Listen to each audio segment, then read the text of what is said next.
While crossing the street, I was caught in an accident where my body was thrown into the air.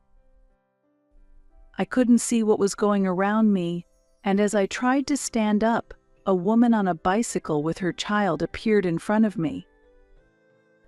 Appearing out of nowhere like that is troubling. "I have a child with me," she said, then left. I couldn't stand up, and my legs wouldn't support me. At that moment, another man who got out of his car came over and asked, "Are you okay? Do you have any head injuries?" But all I could do was shake my head. He called an ambulance, and I was taken to the hospital. My husband passed away 5 years ago at the age of 66. Since retiring at the same age as him, I've lived a quiet, simple life. Currently, I live alone in New York, but my second son and his wife, who live nearby, occasionally check on me. My eldest son, who works for a multinational company, leads a busy life but still sends flowers and gifts for my birthday and Mother's Day every year, a kind-hearted son, much like his late father. This year, when he turned 38 and expressed his desire to marry, I remembered the joy and reassurance I felt. The day has been set for my eldest son and his fiancée to come over for greetings. When I first met her, I felt that she was very sociable and well-mannered. I always prioritized my children's happiness and had a policy of not interfering in their lives, so there was no reason for me to oppose their engagement. The greeting went smoothly, and the conversation progressed well. However, due to the epidemic forcing public caution, we concluded the wedding will be held after the situation settles, and decided to just register their marriage for now. On the registration day, I went over to my eldest son's house with a wedding gift.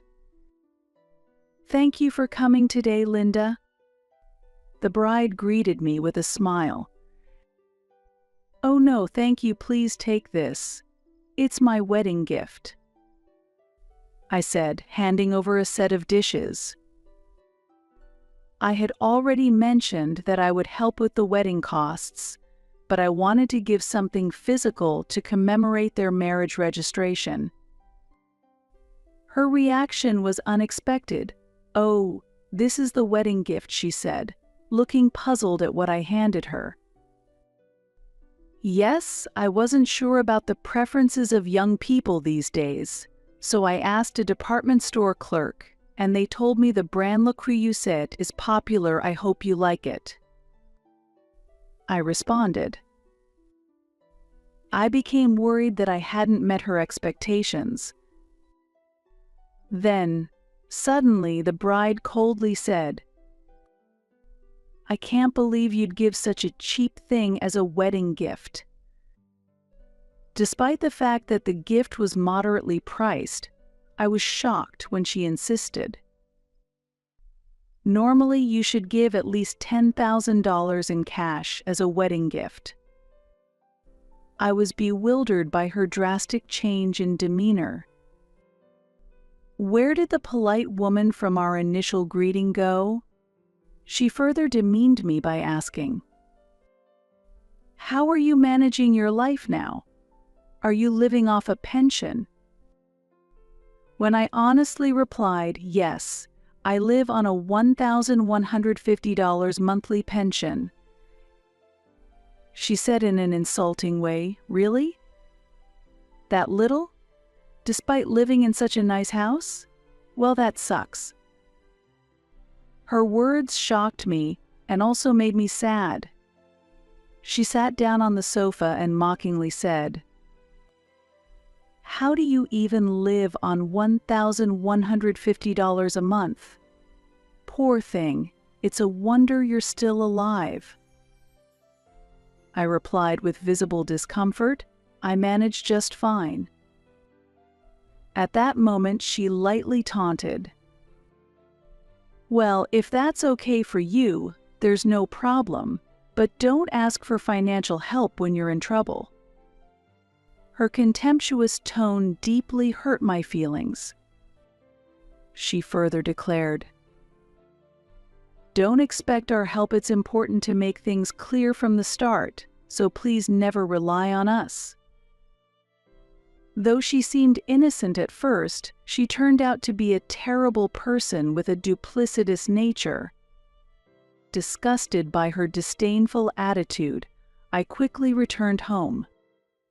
Still, I reminded myself, she's the person my son chose, and kept my opinions to myself, although my heart was always troubled. One day, while waiting at a traffic signal, I was suddenly hit by a speeding bicycle, resulting in a broken leg and requiring surgery and hospitalization. A guarantor was needed for the hospitalization. When I contacted my sons, my eldest immediately called back and said, "Are you okay? My brother and I are busy, so I'll send my wife right away."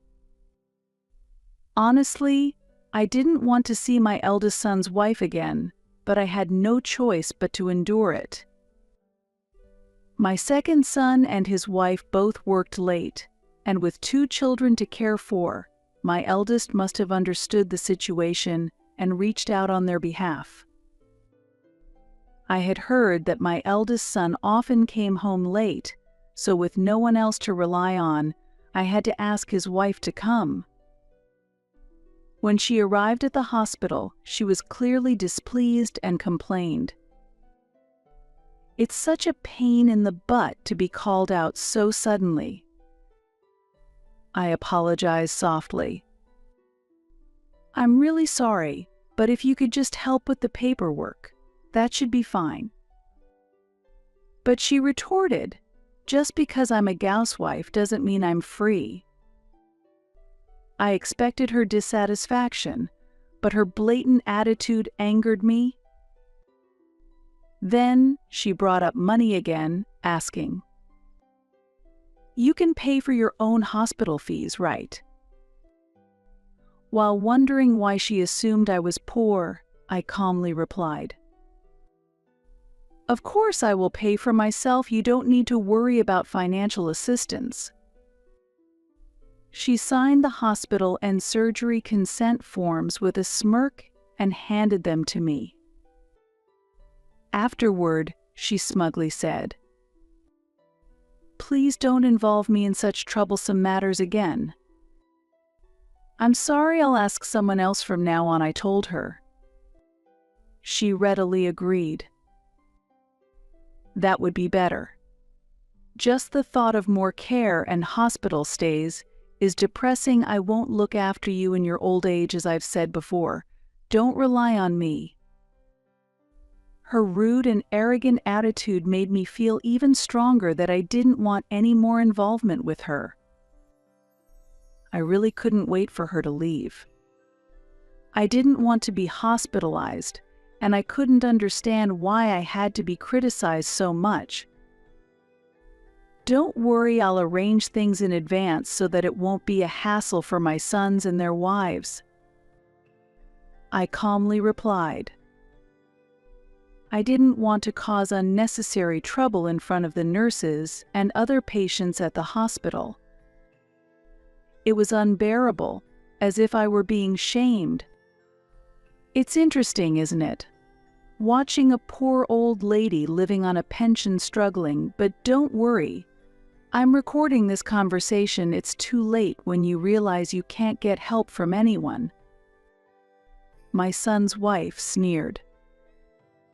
Her words pushed me past my limit. Excitedly, she continued, "It would be troublesome to be called the eldest son's wife later on, so let's sever ties now. I'll keep the recording." I quietly asked her, "You can sever ties, but are you really okay with that?" She hesitated but nodded. "After that," I said, Please wait a moment, I'll record this too. And pulled out my smartphone to start the voice recorder app. I want to confirm again, are you really okay with us severing ties? I asked for confirmation. Stop being so noisy. Why does a poor person living on a pension act so high and mighty? Severing ties is fine with me, and you'll be the one to regret it. She answered. She might think that I can't manage on my own, seeing my modest single life, assuming I need my son's help. Understood. Let's sever ties then from now on. We won't contact each other, and I'll delete your number right here. I responded calmly. The reaction might have angered her as she stormed out, stomping her feet dramatically. I decided to stop assisting with the wedding costs and never wanted to see her face again. The exchange with my eldest son's wife was mentally draining. The next day, I underwent surgery and was discharged from the hospital 4 weeks later. After being discharged, I continued rehabilitation and led an independent life. During my hospital stay and rehabilitation, the resolve to live without relying on my eldest son's wife bolstered me, allowing me to focus on my recovery. Unexpectedly, my second son and his wife visited. I was grateful that my second son's wife frequently helped with daily shopping. Thank you for taking the time. Despite being busy, don't overdo it, I said. There's no need to hold back. I'm happy to help, responded my second son's wife cheerfully. Her kindness really touched me. Having such a caring person in contrast to my eldest son's wife's behavior only increased my discomfort when I remembered the latter. Since then, I haven't had any contact with my eldest son's wife. I refused to attend the wedding and formally communicated this to my eldest son. I don't foresee any future interactions with her. 3 weeks after my discharge, as usual, my second son's wife came to visit. She normally arrives by car, but that day she showed up wearing a large backpack. Sorry I'm late, my car broke down, she explained with a smile. Oh my. That must have been difficult. I always appreciate your help, but how did you manage to come today? I asked, to which she responded with a laugh. I came by train. It's easier to handle everything with a backpack since I'm bringing a week's worth of groceries. Isn't it hard to get to work without a car? I asked worriedly. She grimaced slightly and said, Yes, it is, but buying a new car would be quite expensive. On the spot, I suggested, Then, let me buy you a new car. What? No, I can't accept that, she exclaimed, strongly refusing the offer. Her reaction was endearing and clearly different from others. It's okay. I've received a lot of help from you, so please take this as a token of my gratitude. If that's still not acceptable, maybe you could occasionally take me shopping until I'm fully healed. I proposed again. She smiled warmly and replied, Are you sure that's okay? If so, I gratefully accept your offer, on the condition that I become your personal driver after your recovery. I smiled, feeling content. Then, I gifted her the new car she desired. My second son's family continued to look after me and visited often. The unpleasant memories with my eldest son's wife began to fade amidst these peaceful days. My rehabilitation went well, and I recovered surprisingly quickly. Normally, it takes 6 months for someone your age to return to everyday life, but your recovery in 2 months is remarkable. It's all thanks to your efforts in rehabilitation. I was praised for my rehabilitation success. By that time, I was well enough to go shopping with my second son's wife. One day, while relaxing and watching TV at home, the sudden sound of the doorbell interrupted me. I saw on the monitor that it was my estranged eldest son's wife standing there. Curious about her business, I opened the front door. As soon as I did, she confronted me loudly. "What do you think you're doing?" Appalled by her usual rudeness, I calmly responded, "What are you talking about? I don't understand why you're yelling at me." She grew even more agitated and exclaimed, "I saw your second son's wife the other day, in a new car." I was surprised and asked back, "And what about it?" "That car, it's a luxury model that costs $70,000. It's impossible for a normal working family with 2 children to buy a new car like that. When I pressed them, I found out you provided it." She accused vehemently. A bit perplexed, I responded calmly, "Indeed, I did give that car as a gift. I simply wanted to express my gratitude for the many times she has helped me with shopping and coming over when I needed help. Why does this concern you?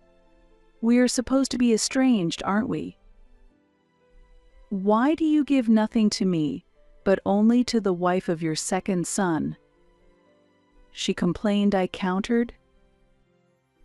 "That's because she has helped me with shopping, assisted with housework, and supported me without ever showing displeasure before I even ask why should I give a present to you who has done nothing and with whom I've severed ties." She mumbled, then said, "But how could you, supposedly poor, afford a new car that costs $70,000? You shouldn't have that kind of money." I sighed and replied, "When did I ever say I was poor? I have income from real estate inherited from my husband." Surprised, she looked as if she had just witnessed something unthinkable. I explained calmly to her. "My husband was an office worker, but he made a decent income, and we invested in real estate now. I own 4 apartment buildings, and the rental income from these properties comes in steadily every month." She listened with even greater surprise as I continued. "Therefore, I am not struggling financially if necessary. Selling these properties could yield a substantial sum if sold at a good market time. It might even reach millions. Even a quick sale would surely bring in several $100,000. I detailed the potential figures. Hearing the amounts, she reacted as expected. "Hundreds of thousands of dollars? If you have so much money, you should have said so earlier," she exclaimed. I posed a simple question. "Why should I have to do that?" Her mouth opened and closed like a fish out of water as she continued. "You always wear plain clothes and eat simple meals. You look just like a poor person." Further, she openly expressed her anger. "I can't forgive you for deceiving me like this," I calmly rebutted. "It's embarrassing to boast about wealth, so I do not do such things." Watching her emotions ebb and flow, I began to find the situation somewhat amusing. With a bit of sarcasm, I told her, "What a pity had I passed away. Perhaps I could have left something for you too, but since you chose to sever ties, that won't happen now." Her anger was palpable as she demanded, "Why would you say that? If you have money, share it. Give me a gift while you're alive." It was embarrassing to see such behavior from someone who was 30 years old. I directly asked her, "Why do you need money so urgently?" She answered without hesitation, "Because I want to have fun. I want branded goods, and I want to spend it on cosmetics. I want to travel abroad and drive luxury cars." Her reasons sounded like those of a child. I was just astounded by her response. Moreover, she began to complain about my eldest son, her husband. "I only get $2,500 a month from him. That's hardly enough to buy luxury brands. Can you believe how stingy he is?" She continued, "I married him thinking he earned $230,000 a year, but I didn't know he would be this stingy." Her words made it clear that she had married for money. Really, why should I have to marry a nearly 40-year-old man if not for the money she boldly stated in front of me, her mother-in-law? I could not tolerate her demeaning my son like that. It was at that moment.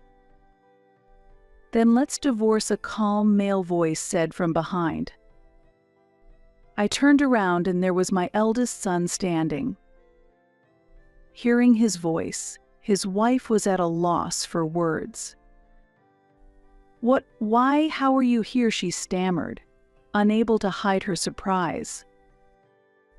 "I heard from Mom that she wouldn't attend the wedding, and I got worried. It's been a while since we've seen each other," he replied quietly. His tone conveyed his anger. Whenever he gets angry, he speaks in a controlled, calm manner. Sweating profusely, his wife fumbled for words. This isn't well, you see." Surprised yet grateful he came, I asked, "You came for me?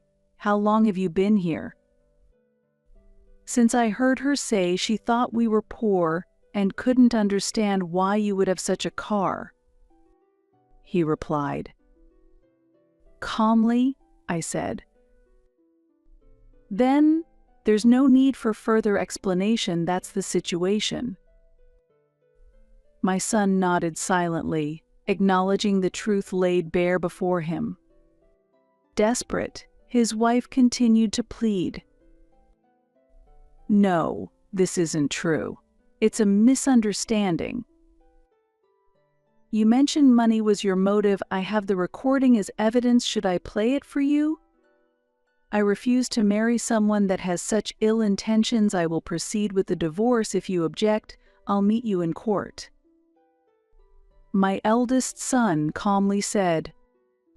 Afterward, he firmly grasped her arm and declared, "I will formally apologize and take her back with me right away," then led her away. They subsequently divorced. The marriage was short-lived. No division of property occurred. It seems her frivolous spending led to the final decision.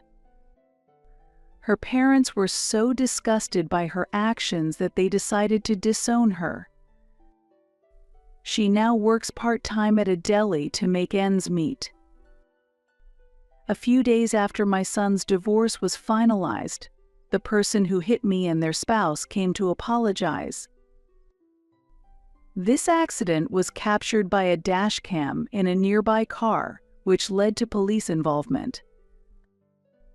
After the police visited, she realized the gravity of the situation and reflected seriously for the first time, facing the possibility of a hit-and-run charge. I told her, You were driving with your child, so please be more careful this time. I only suffered a fracture, but if a car had been involved, both you and your child could have been in great danger. Please reflect on this." A year has passed since then. I heard my eldest son is dating someone new. Initially, I was a bit worried, but after meeting her, she seemed very calm and serious. She made a good impression. As a parent, all I desire is for my children's happiness. I hope my eldest son can have a happy family life, but I don't believe marriage is everything. There's no need to rush. I want to watch their relationship mature over time. Today, I'm out shopping with my second son's wife. Lately, this has become one of the most enjoyable moments for me. Marcia, the card isn't working. I won't be able to get back home like this. Fix this right now," yelled my husband over the phone, unable to check out of the hotel. When I was in college, I lost my parents in an accident and had to work multiple part-time jobs to cover my tuition, struggling through my student life. To turn things around, I took a friend's advice and started a business. Despite facing many hardships, I focused entirely on work. As a result, the company steadily grew, and I now participate in management as vice president. While many of my friends were getting married and starting families, I also began to seriously consider my happiness. I instantly hit it off with my husband when we first met. We got married within 2 months. However, after getting married, my husband started relying on my income and declared he would become a stay-at-home husband. I've been urging him to at least work part-time, but he refuses to listen. One day, I noticed my credit card was missing. My husband had taken it and gone on an overseas trip with his parents. I tried calling him several times, but couldn't reach him. When I finally got through, he sneered and said, "Don't interrupt me while I spend time with my family, something you're incapable of doing." "Got it," I replied with a smile. Little did my husband know, his misfortune was about to catch up with him. My name is Marcia Gray. I'm 33 years old and currently serve as the vice president of a venture company. I am now financially stable, but I once experienced a time so difficult that I struggled to even afford food. The reason behind this was the unexpected loss of my parents during my time as a student. My parents were struck and killed by a car that ran a red light as they were crossing the intersection. Back then, I thought I would continue leading a normal life, spending time with friends at cafes and studying together. But the death of my parents turned my life upside down. After their passing, financial difficulties became a major source of concern. The biggest challenge was figuring out how to pay for my tuition. I tried to cover it with scholarships and part-time jobs, but that wasn't enough, so I found myself constantly working multiple jobs while attending classes on barely any sleep. One day, Morris Ward, a classmate, made an unexpected proposal. "Marcia, how about we start a new company together? If we combine your talent with my business skills, we have a good chance of succeeding." Morris was highly regarded at the university and respected by many. Starting a company involved great responsibilities, but I decided to take that challenge face forward. I was constantly worried about what would happen if we failed, and how I would find the time given my busy part-time job schedule. But how will we handle it if we fail? Besides, I'm too busy with part-time work and don't have the time, I said. Morris smiled warmly, as if he fully understood my concerns. I then saw a determined spark in his eyes. "Don't worry, we'll succeed," he assured me. His confident words had a strange way of bringing comfort, and his charisma made even the impossible seem within reach. At that moment, I felt a strong need to break free from my current situation, so I agreed, and we founded a venture company while still in university.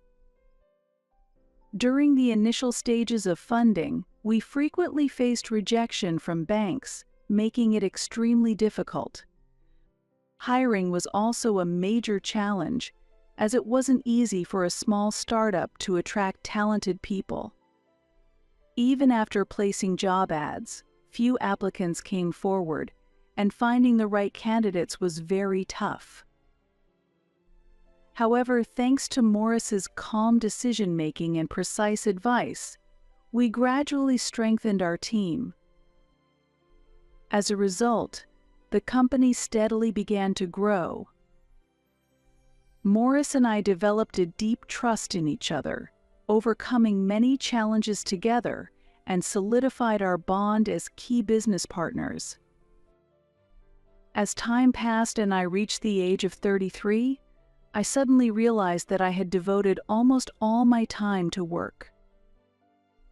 I didn't regret the effort I put into paying for my education and supporting myself alone. I take pride in the company I built from the ground up. The business is thriving, and as a venture, it has achieved notable success. Over 10 years have passed, and both the number of employees and revenue have significantly increased. However, as close friends around me began getting married and starting families, I realized that my life revolved entirely around work. In a moment of self-reflection, I started questioning my current lifestyle. One day, after a lunch meeting, I was talking with Morris and suddenly voiced those feelings. "Morris, lately I've been seeing friends my age getting married, and it made me think." Morris was a bit surprised by the unexpected topic. "What's this all of a sudden?" he asked. "I've been focused solely on work since graduating from university, but I'm starting to wonder if that's really okay." "Are you saying you want to get married?" Morris asked in return. After hearing my thoughts, Morris pondered for a moment before responding. "If you're not satisfied with how things are now, seeking change is one option." "I see. Life isn't just about work. That applies to marriage too. But if you want to enrich your life moving forward, I recommend taking that first step." Hearing those words gave me a chance to reflect on my life and reconsider my direction. I had never really thought deeply about anything outside of work before. Encouraged by Morris, I decided to start looking for a partner. A friend introduced me to a safe matchmaking app, and I started using it right away. I scheduled dates after work, spending time at restaurants, bars, and movie theaters. After several dates on the fourth one, I met Ryan Torres. I was swamped with work and not good at household chores, but Ryan was efficient and excelled at cooking and cleaning. He understood my busy schedule and never got upset, even if I had to cancel a date. Our relationship progressed smoothly, with both of us thinking about marriage from the beginning. Just 2 months after we started dating, we decided to get married. However, right after the wedding, Ryan suddenly announced that he was quitting his job and becoming a stay-at-home husband. I was surprised by this unexpected turn of events and couldn't hide my shock. "What just happened?" I asked, bewildered. Ryan replied calmly, "From now on, I'll handle the household chores so you can focus on your work."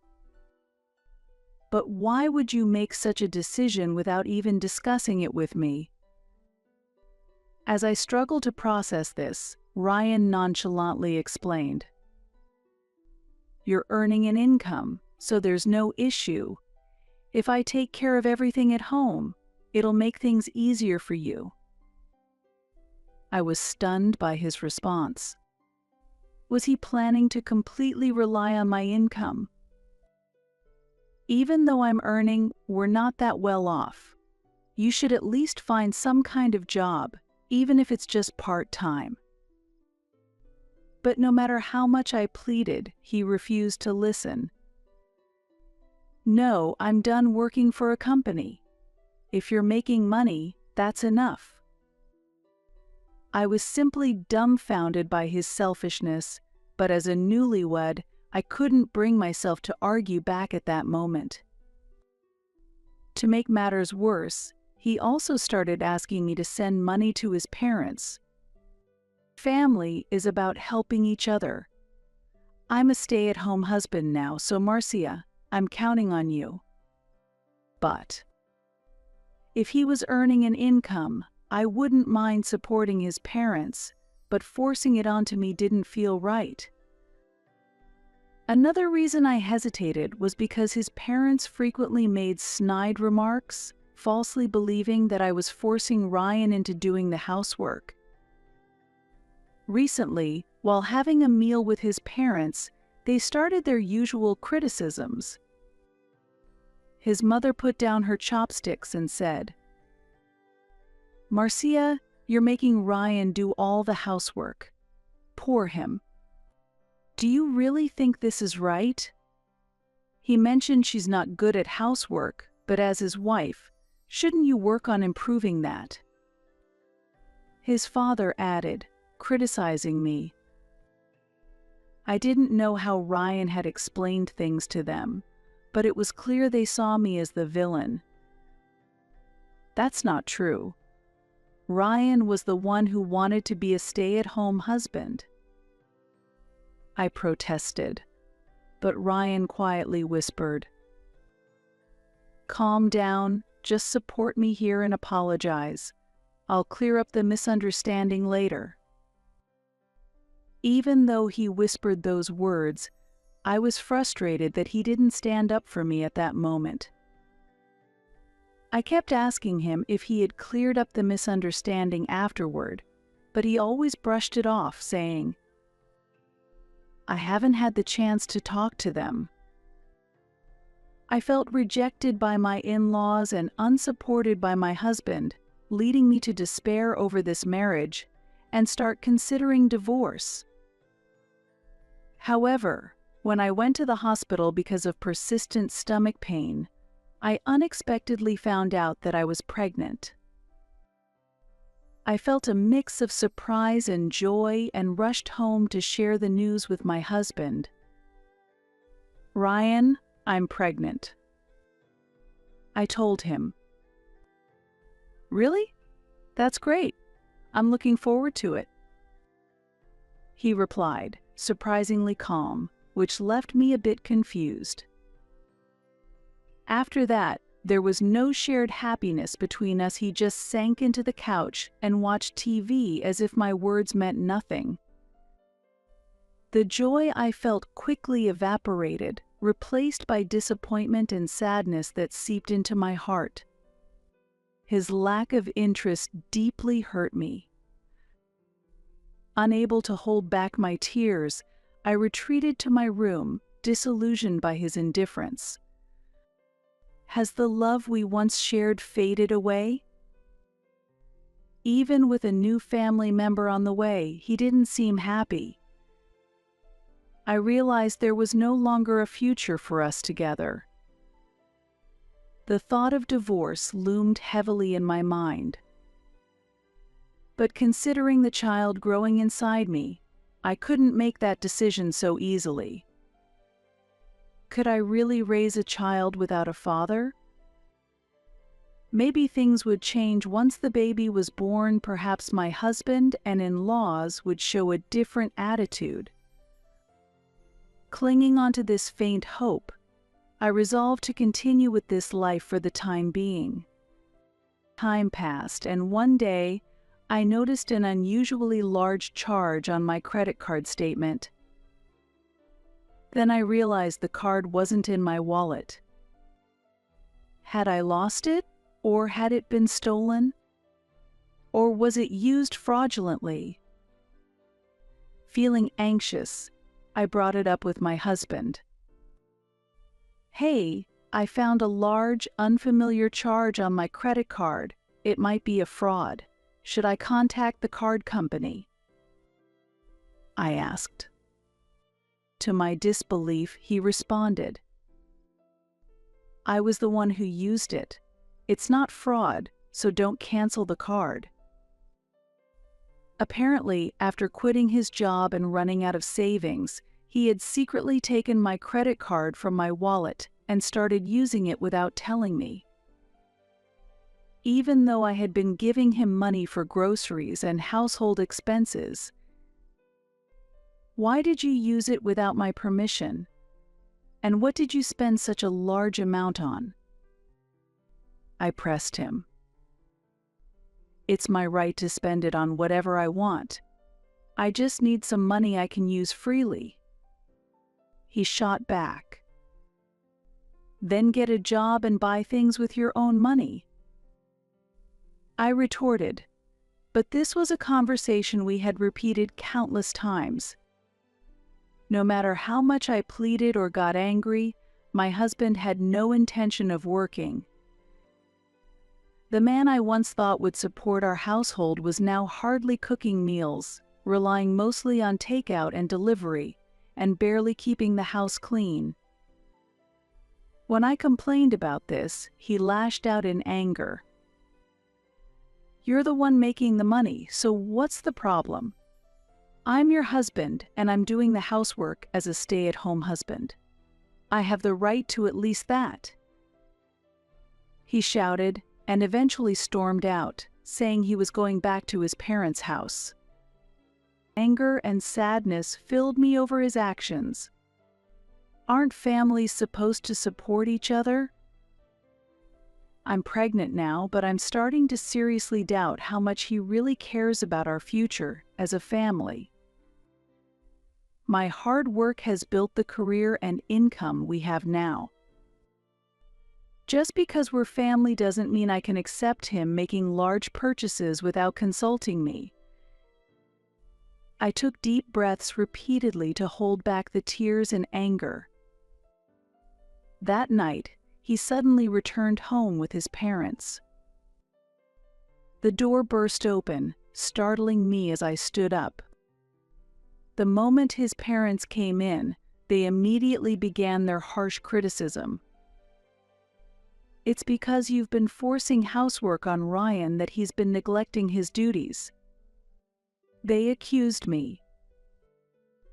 "As a woman, you should be doing the cooking, laundry, and cleaning. Don't use work as an excuse to slack off." They continued. My anger reached its peak.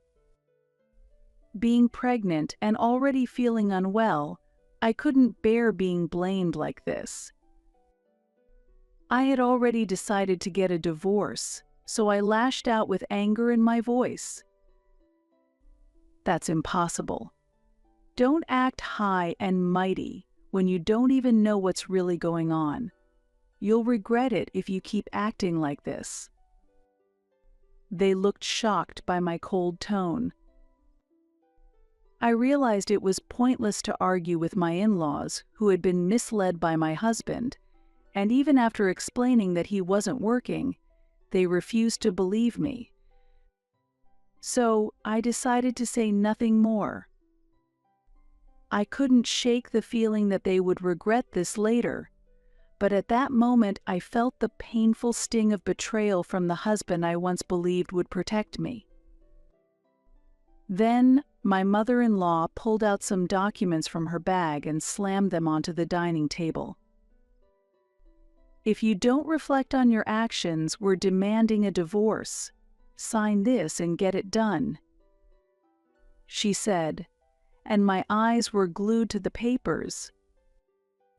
I never imagined they'd present it to me like this. In fact, I had been planning to propose divorce myself. Thinking this might lead to a court battle, I signed the papers. My hand trembled so much that even gripping the pen was difficult. Fighting back my anger, I forced myself to sign the documents and said, "There, it's done." With that, my husband and in-laws left. I realized I had forgotten to ask for my credit card back, and a deep sense of despair washed over me. Immediately after, a sharp pain suddenly shot through my abdomen, unlike anything I'd ever experienced before, and I collapsed onto the floor. My breathing grew rapid, and sweat began to pour from every part of my body. My vision blurred, and the unbearable pain numbed my senses. I tried to say, "What's happening?" but the words barely escaped my lips. With each breath, the pain intensified, and my body spiraled out of control. I struggled to drag myself across the floor, desperately reaching for my phone. My fingers trembled as I clawed at the floor, inching forward with every ounce of strength I had left. The searing pain threatened to steal my consciousness. I finally connected the call and, in a trembling voice, managed to explain the situation. "Help. I'm in severe pain. I'm pregnant." I gave them my address and ended the call. The pain wouldn't let up, and my vision grew even hazier. I collapsed on the floor, waiting for the ambulance to arrive. "Please, protect my baby," I prayed desperately. Even as I endured the agony, I kept telling myself I had to hold on for the sake of my child. I was rushed to the hospital, facing the sudden threat of premature labor. The doctor diagnosed my condition as caused by stress and overwork, and I was immediately admitted to the hospital. Overwhelmed by fear for my baby's safety, I must have passed out after arriving at the hospital, as a wave of relief hit me. After being in a coma for 2 days, I finally opened my eyes in the hospital room. The pain had subsided, and my body felt somewhat more relaxed. I suddenly became aware and checked my belly. I could still feel the presence of new life there. I took a deep breath, feeling comforted by the quiet surroundings and the soft light coming through the window. Gradually, my memories came back. I recall the intense abdominal pain, the emergency ambulance ride, and the terrifying feeling of losing consciousness. Grateful that I was safe and still here, my thoughts turned to my husband. I need to contact him. I grabbed my phone and dialed his number, but he didn't answer. I remembered giving the paramedics his contact information when I was transported, but I hadn't received any word from him. I tried calling several times, but still no response. Anxiety began to weigh heavily on me. On the 5th attempt, he finally answered, but his voice sounded strange, and the connection was poor. "What do you want at this hour?" he asked. I was rushed to the hospital due to signs of premature labor. It happened after you and your parents left. I asked him to bring some necessities, but his response shocked me. That sounds tough, but I'm overseas right now, so I can't do anything. Overseas?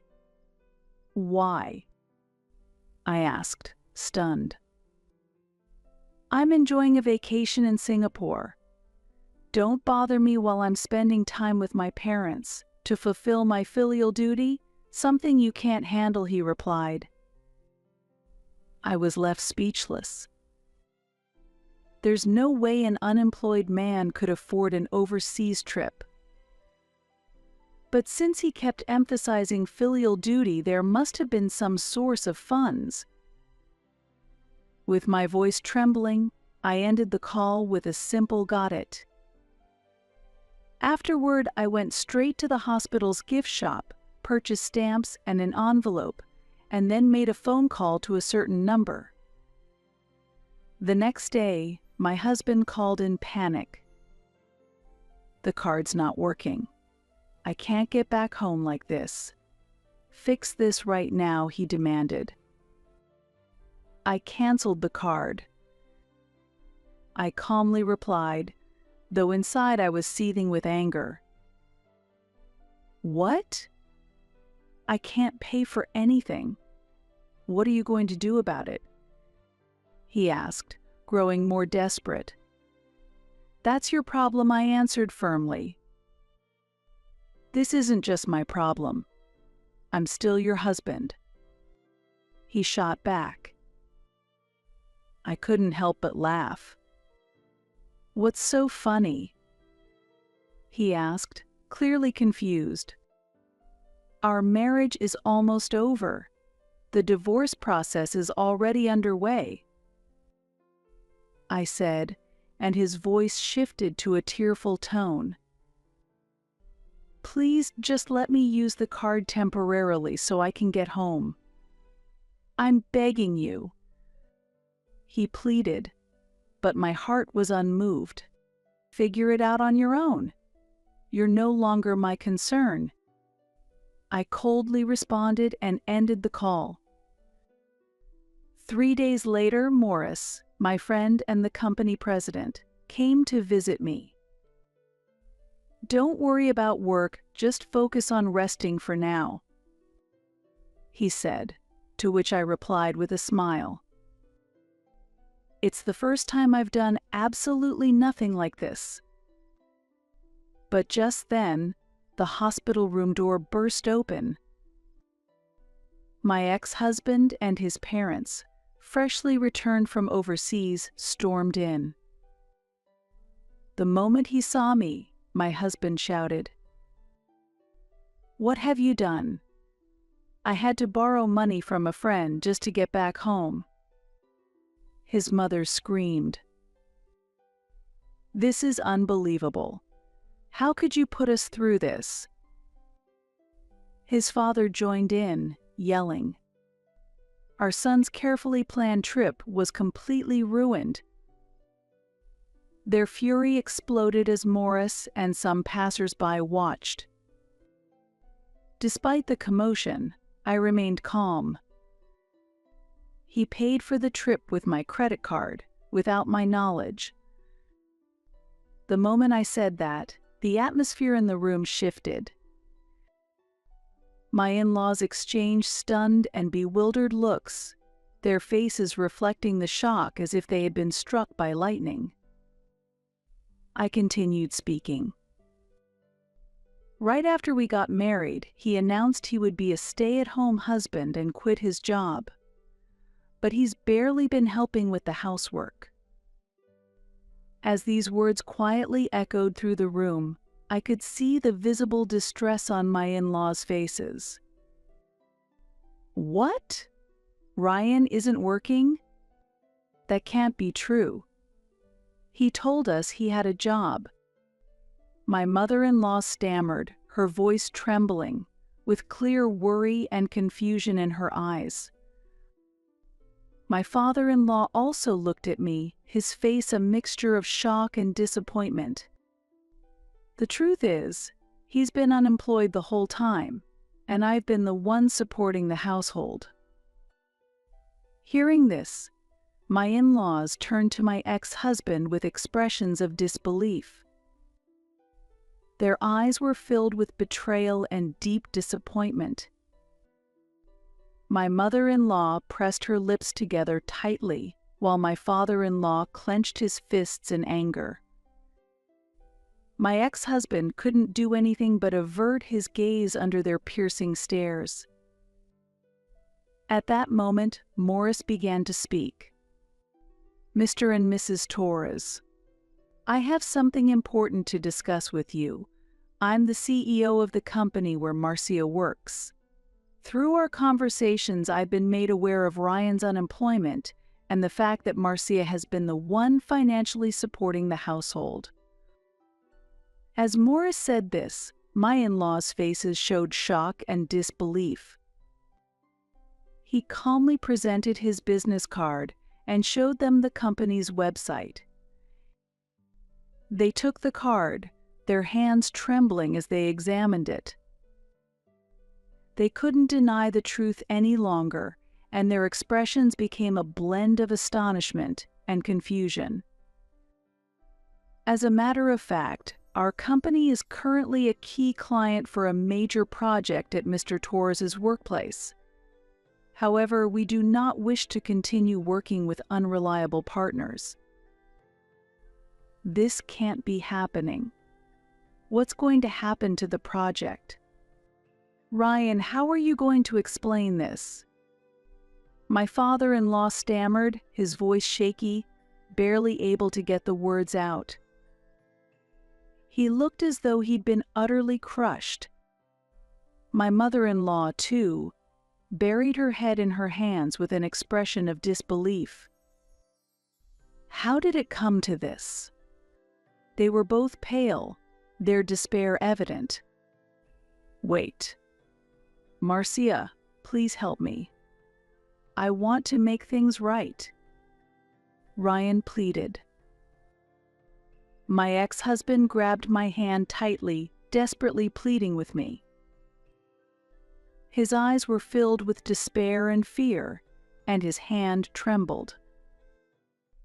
Given how he had ignored me in the past and done as he pleased, I wasn't surprised to see him begging like this. "It's too late. I can't forgive your past actions, and this is the end," I said firmly, pushing his hand away with determination. "Please help me," he begged, dropping to his knees on the floor. At that moment, Morris presented some important documents. "Can you still say the same thing after seeing this?" The documents revealed an investigation Morris had quietly conducted into my ex-husband's actions. They detailed how he had falsely claimed to be sending money to his parents while actually keeping it for himself, and how he had been recklessly spending my income. "I can't tolerate anyone hurting a valuable business partner," Morris said, revealing his intentions with a hint of shyness. But his eyes showed a strong resolve. "I've already been in touch with our lawyer. You should prepare to compensate." Morris calmly informed the three of them with a polite yet businesslike smile. I felt an overwhelming sense of gratitude and relief for all that Morris had done for me. As I lay in my hospital bed, I gazed out at the scenery through the window. Since that day, the stress had lifted, and I recovered from the threat of premature labor, eventually giving birth to a healthy baby. My heart is filled with a mix of emotions: joy at the birth of new life and the exhaustion from childbirth. Morris and my colleagues even visited to celebrate, and I've been enjoying fulfilling days. After being discharged, I moved into a new apartment that Morris had arranged. Thanks to his thoughtful care, we chose a new address where my ex-husband and in-laws would never find us. This has ensured our privacy and safety, free from any unnecessary interference from them. The new place was in a quiet area, slightly removed from the hustle and bustle of the city, surrounded by lush greenery and peaceful silence. It's an ideal environment, free from the noise of the city, where one can spend peaceful moments and enjoy the tranquility of nature. Whether for a walk or a deep breath, this place offers a sense of calm and comfort created by nature. Here, my newborn baby and I are beginning a new chapter in our lives. With this fresh start, there is as much anticipation as there is anxiety, but the presence of supportive people around me has greatly eased that anxiety. A few weeks have passed since I gave birth, and I'm currently on maternity leave, spending some slow and peaceful time with my baby. During this precious time, Morris visits us regularly, bringing essentials and other necessary items while always offering words of encouragement. One day, he arrived again with new supplies in hand. Seeing us, he asked with concern, "Marcia, how are you feeling?" "The baby looks healthy, and that's what matters most." "Thank you, Morris. We've been able to get through this because of your unwavering support," I replied, expressing my gratitude. After inviting him inside, I gently laid the baby down in the crib and prepared a warm cup of coffee for him. Looking slightly tense, Morris brought up an important topic. "I need to talk to you about your ex-husband and his parents," he said. "Is something wrong?" I asked. Morris then revealed that he had been keeping an eye on their situation to ensure our safety. They sold their house to pay the compensation and are now living in an old, run-down apartment. Your former father-in-law lost his job and all three of them are working around the clock," he reported. He placed some documents on the living room table. "It turns out my ex-husband has been struggling with daily labor at an unfamiliar construction site. His laziness from his days of helping with housework persists, leading to frequent scolding during work. As a result, he's finding it very difficult to adapt to his current job.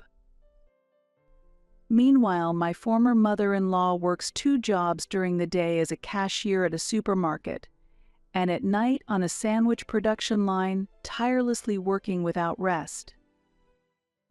She's suffering from back pain, but doesn't have the time or money to seek treatment due to her busy schedule. As for my former father-in-law, he's been searching for a new job, but his age and lack of relevant experience have been major obstacles. Unable to find his desired position, he's been forced to work as a cashier at a supermarket during the day and as a janitor at night. Listening to all this, a swirl of complicated emotions filled my heart. But more than anything, I felt that their current struggles were the consequences of their own choices. I briefly felt a pang of sympathy, but it quickly faded. Staying calm, I said, "Well, that's the result of them betraying us." Morris nodded in agreement and said, "You're right. Now you're finally free. Let's focus on your happiness and the baby's well-being from here on." I wholeheartedly agreed with Morris's words and felt, more than ever, that my life from now on would be dedicated to my child and me. The difficulties and pain of the past are now behind me, and I'm ready to embark on a new beginning. Afterward, through my lawyer, I demanded that my ex-husband and in-laws pay the alimony and return the savings that were used without permission. Though they claimed they were unable to pay, I had no doubts anymore. For the sake of my and my child's future, I stood tall and faced them head-on. I won't be thinking about marriage anymore. From now on, I'll live a happy life with my child, I declared with a smile. Morris responded, "That's the right decision. You're incredibly strong, and you deserve all the happiness that's coming your way," offering me words of encouragement. Our future is now focused on finding happiness together with my child. This confident new beginning marks a significant step forward for us.